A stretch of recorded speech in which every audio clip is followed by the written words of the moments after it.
Meus irmãos, a paz do Senhor Jesus, Deus abençoe sua vida. Eu sou o Rian, e nós estamos aí lendo a primeira carta de Paulo a Timóteo. Estamos aí nessa maratona, pedindo a Deus a sua graça e a sua misericórdia, para que nós venhamos a conseguir ler toda a primeira carta de Paulo a Timóteo. Hoje nós vamos ler 1 Timóteo, capítulo 1, a partir do versículo de número 12. Você que não viu os outros vídeos dos outros versículos, já tem os vídeos aí no canal Autor e Consumador da Fé. E hoje nós vamos falar acerca da salvação. Vamos falar o que Cristo opera na vida do pecador. Vamos falar da transformação que Cristo opera na vida de um pecador. Vamos lá. Versículo 12 até o versículo de número 17, que diz assim: E dou graças a Cristo Jesus, nosso Senhor, que me capacitou, porque me considerou fiel, pondo-me no ministério. A mim que dantes fui blasfemo, perseguidor e opressor, mas obtive misericórdia, porque o fiz ignorantemente na incredulidade. A graça de nosso Senhor superabundou com a fé, o amor que é em Cristo Jesus. Mas por isso obtive misericórdia, para que primeiro em mim Jesus Cristo mostrasse toda a sua longanimidade, para exemplo dos que haviam de crer nele para a vida eterna. Ora, ao Rei eterno, imortal, invisível, ao único Deus sábio, seja honra e glória para todos sempre. Amém. Meus irmãos, essa porção da palavra de Deus é muito linda, e nesta porção Paulo vai lembrar de como era a sua vida e a transformação que o Evangelho de Jesus, a transformação que Jesus fez na vida dele. Vamos primeiro analisar uma parte do texto, que é o versículo de número 12, que diz assim: E dou graças a Cristo Jesus, nosso Senhor, que me capacitou, porque me considerou fiel, pondo-me no ministério. Eu estou com a versão King James, então talvez na sua pode estar uma diferença, mas esse texto diz que quem capacitou Paulo para o ministério foi o nosso Senhor e Salvador Jesus Cristo.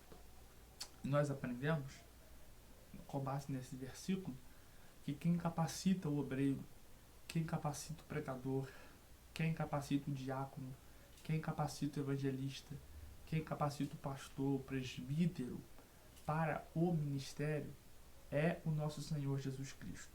Então, ele diz que o Senhor Jesus o capacitou, o considerou fiel e pôs Paulo no ministério. Que ministério? O ministério do apostolado.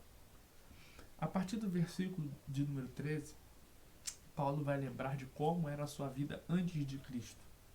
Paulo vai lembrar de como era a sua vida antes do Evangelho. E ele vai dizer: A mim que dantes fui blasfemo, perseguidor e opressor. Ou seja, ele lembra de como foi a sua vida antes de Jesus. Então, parece que ele volta no passado e está lembrando como ele era. Como Paulo era. Ele era blasfemo. Ele blasfemava do povo de Deus. Blasfemava de Cristo. Ele blasfemava da igreja. Outra coisa que ele era perseguidor. Ele perseguia o povo de Deus. Ele perseguia a igreja. Eu e você conhecemos muito bem a história de Paulo, de como ele perseguiu os cristãos, de como ele consentiu na morte de Estevão. Então Paulo era um perseguidor. Paulo também era um opressor, ele oprimia os cristãos. Ele oprimia a igreja, ele era um opressor. Então ele está lembrando de como era o seu passado, de como era a sua vida passada. Mas ele vai também se alegrar agora. Nós vamos ver a mudança na tonalidade de Paulo. Aqui ele está meio assim, mas agora parece que ele vai começar a se alegrar. Porque ele vai dizer: Mas obtive misericórdia, porque eu fiz ignorantemente na incredulidade. Ou seja, Paulo está dizendo: olha, eu fui tudo isso, mas eu obtive misericórdia. Porque eu tinha feito aquelas coisas na ignorância. Eu tinha feito aquelas coisas na incredulidade. Eu era ignorante. Eu não tinha noção do que eu estava fazendo. E no versículo 14 ele continua: a graça do nosso Senhor superabundou com a fé e o amor que há em Cristo Jesus. Então, você vai vendo, a tonalidade dele vai mudando. E agora ele diz: olha, a graça de Deus me alcançou. Eu fui tudo isso aí, Timóteo. Você já conhece a minha história melhor, você já conhece a minha história. Mas a graça de Deus me alcançou. A graça de Deus alcançou a minha vida. É isso que Paulo está dizendo no versículo 14. A graça do nosso Senhor superabundou com a fé e o amor que é em Cristo Jesus. Oh, glórias seja dada a Deus, glória a Deus. Então Paulo começa a se alegrar. Ele diz: olha, tive um passado horroroso, tive um passado na lama, tive um passado horrível, porém a graça de Deus superabundou na minha vida. E no versículo 15 é uma declaração linda, que a gente conhece muito bem. Esta é uma palavra fiel e digna de toda aceitação, que Cristo Jesus veio ao mundo para salvar os pecadores, dos quais eu sou o principal. Oh, que coisa linda. Então, ele está dizendo no versículo 15, olha, Jesus me salvou, e isso que eu vou falar agora é fiel e pode aceitar, pode acreditar. O que é, Paulo? Jesus veio ao mundo, Jesus encarnou como homem, Jesus veio ao mundo, viveu nessa terra. Para quê? Para salvar os pecadores. O objetivo de Jesus ao vir ao mundo foi salvar os pecadores. O objetivo de Cristo ao vir ao mundo foi salvar os pecadores. Quando Jesus veio ao mundo, seu objetivo era qual? Salvar os pecadores. Porque o Filho do Homem veio para salvar aqueles que haviam se perdido. E Paulo, ele diz que Jesus veio salvar os pecadores, e Paulo se coloca no topo da lista. Ele vai dizer: Jesus veio salvar os pecadores, dos quais eu sou o principal. Então Paulo, ele se considerava o pior dos pecadores. Ele se considerava o pior de todos os pecadores. Então, por que Jesus salvou o pior de todos os pecadores? Aí ele vai explicar no versículo 16.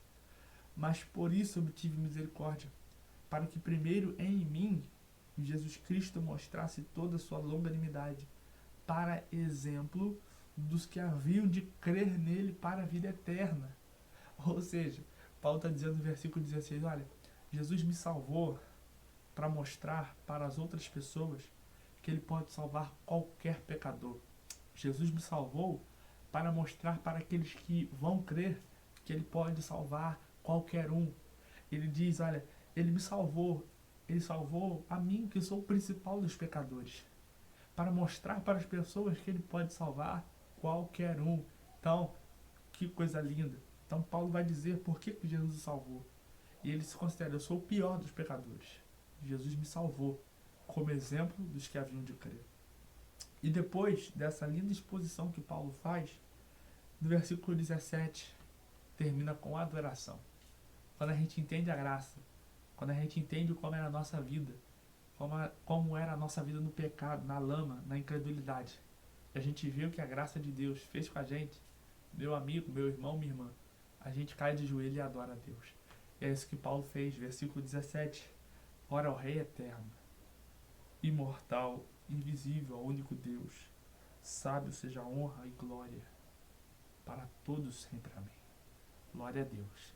Então Paulo termina esta porção adorando a Deus, exaltando a Deus, glorificando a Deus pela sua salvação.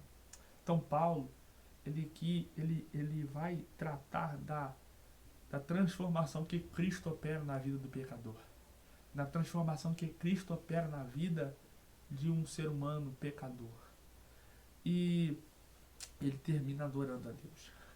Primeiro, você que é crente, esse vídeo aqui para você é para te fazer refletir um pouco.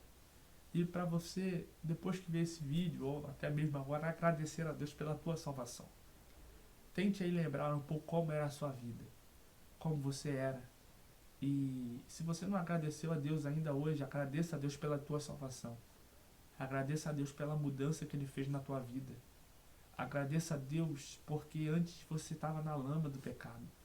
Antes você era uma pessoa que estava nas garras de Satanás.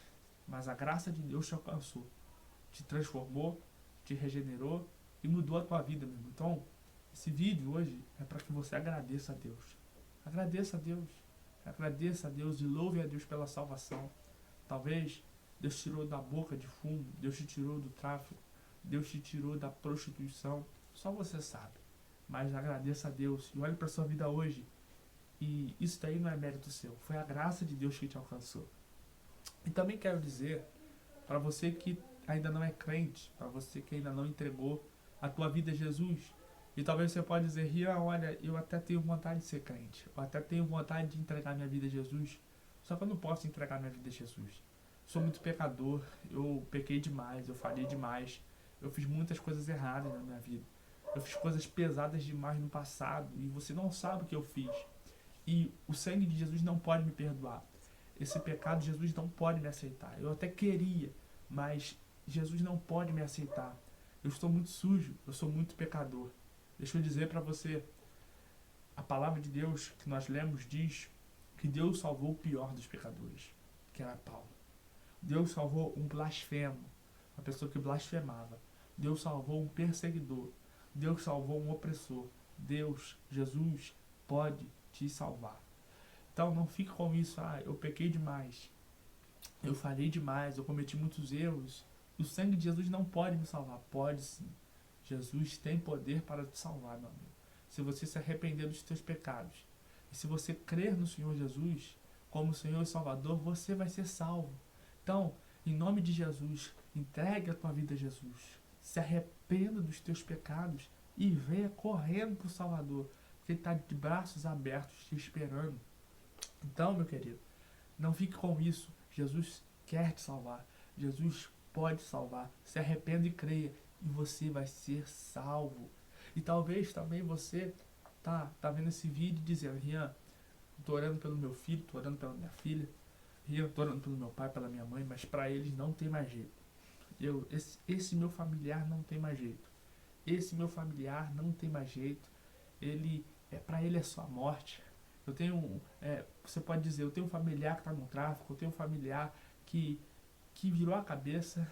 Para ele não tem mais jeito, Rian. Para ele só a morte. Para ele não tem mais jeito. Eu desisto. Deixa eu dizer para você.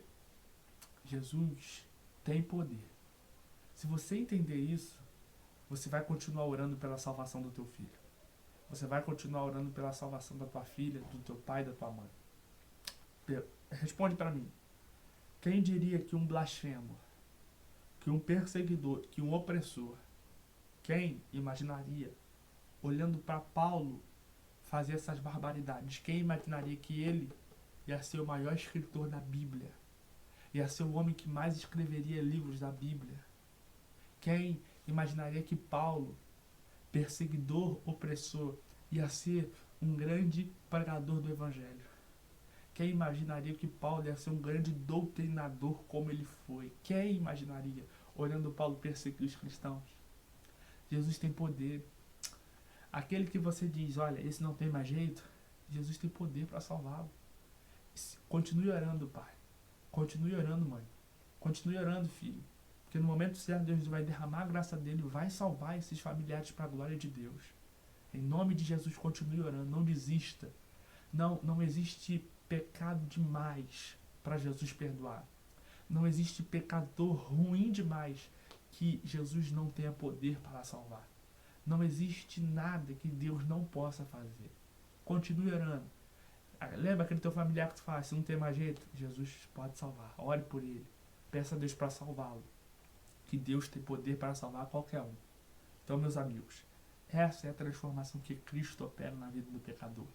Então, fico com essa reflexão. Que Deus abençoe sua vida no nome de Jesus.